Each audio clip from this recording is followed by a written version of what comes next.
ಭೇಟಿ ಬಚಾವೋ ಭೇಟಿ ಪಡಾವೋ ಅನ್ನೋರ ತವರು ರಾಜ್ಯದಲ್ಲಿ 6 ವರ್ಷದ ಕಂದಮ್ಮನ ಕೊಲೆಯೇ ನಡೆದು ಹೋಗಿದೆ. ಇಡೀ ದೇಶಕ್ಕೆ ಮಾದರಿ ಅಂತ ಹೇಳ್ಕೊಡುವ ರಾಜ್ಯದಲ್ಲಿ ನಡೆದಿರುವ ಅತ್ಯಂತ ಹೇಯ ಘಟನೆ ಇದು. ಅದು ಶಾಲೆಯ ಆವರಣದ ಒಳಗೆ ಆಗ್ಬಿಟ್ಟಿದೆ ಮತ್ತು ಕೊಂದಿರೋನು ಶಾಲೆಯ ಪ್ರಿನ್ಸಿಪಲ್.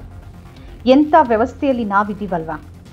ಶಾಲೆಯಲ್ಲೂ ಅದು ಹಸುಳೆ ಹೆಣ್ಣು ಮಗುವಿಗೂ ರಕ್ಷಣೆ ಇಲ್ಲ ಅಂತಾದರೆ ಇನ್ನಿಲ್ಲಿ ಯಾರು ಕಾಯಬೇಕು? ಗುಜರಾತ್ನ ದಾಹೋದ್ ಜಿಲ್ಲೆಯ ಸರ್ಕಾರಿ ಪ್ರಾಥಮಿಕ ಶಾಲೆಯೊಂದರ ಪ್ರಾಂಶುಪಾಲನನ್ನ ಬಂಧಿಸಲಾಗಿದೆ. ಆತನ ಹೆಸರು ಗೋವಿಂದನಾಥ್.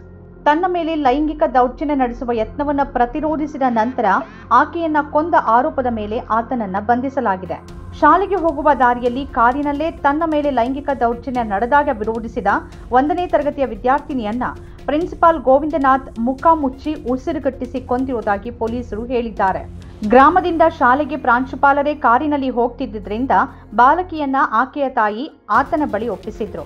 ಆದರೆ ಗೋವಿಂದನಾಥನ ಅಮಾನುಷತೆಗೆ ಆ ಹಸುಳೆ ಶವವಾಗಿ ಹೋಗಿದ್ದಾಳೆ. ಕೊಲೆಗೈದ ನಂತರ ಅಷ್ಟು ಹೊತ್ತು ಕಾರ್ನಲ್ಲೇ ಅಡಗಿಸಿಟ್ಟು ಶಾಲಾ ಅವಧಿ ನಂತರ ಬಾಲಕಿಯ ಶವವನ್ನ ಗೋವಿಂದನಾಥ್ ಶಾಲೆಯ ಹಿಂಬದಿಯಲ್ಲಿ ಎಸೆದಿದ್ದ ಎನ್ನಲಾಗಿದೆ.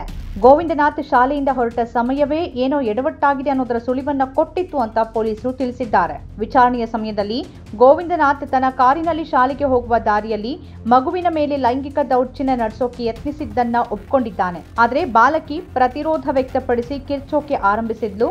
ಹುಡುಗಿಯನ್ನ ಸುಮ್ನಾಕ್ಸೋಕೆ ಉಸಿರುಗಟ್ಟಿಸಿ ಕೊಂದೇ ಬಿಟ್ಟಿದ್ದಾನೆ ಅಂತ ದಾಹೋದ್ ಪೊಲೀಸ್ ವರಿಷ್ಠಾಧಿಕಾರಿ ರಾಜ್ದೀಪ್ ಸಿನ್ಹಾ ಝಾಲಾ ತಿಳಿಸಿದ್ದಾರೆ. ಪೊಲೀಸರು ಬಾಲಕಿಯ ಸಹಪಾಠಿಗಳು, ಶಿಕ್ಷಕರು ಮತ್ತು ಪ್ರದೇಶದ ನಿವಾಸಿಗಳ ಸಾಕ್ಷ್ಯವನ್ನ ದಾಖಲಿಸಿಕೊಂಡಿದ್ದಾರೆ.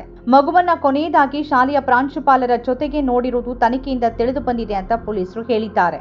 ಮಗು ಆ ದಿನ ಶಾಲೆಗೆ ಹೋಗದೇ ಇದ್ದದ್ದು ಖಚಿತವಾಗಿತ್ತು. ಆದರೆ ಗೋವಿಂದನಾಥ್ ಬಾಲಕಿಯನ್ನ ಶಾಲೆಗೆ ಬಿಟ್ಟಿರೋದಾಗಿ ಆರಂಭದಲ್ಲಿ ಹೇಳಿದ್ದ.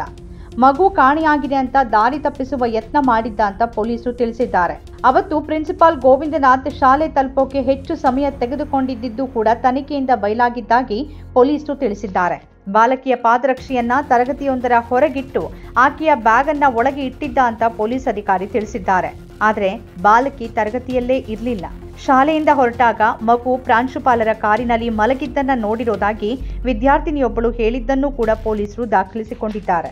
ನಮ್ಮ ಕಾರ್ಯಕ್ರಮಗಳನ್ನ ನೀವು ನೋಡ್ತಾ ಇದ್ರೆ ನಮ್ಮ ಚಾನೆಲ್ ಅನ್ನ ಸಬ್ಸ್ಕ್ರೈಬ್ ಮಾಡಿ, ಪಕ್ಕದ ಬೆಲ್ ಐಕಾನ್ ಒತ್ತಿ ನಮ್ಮನ್ನ ಬೆಂಬಲಿಸಿ.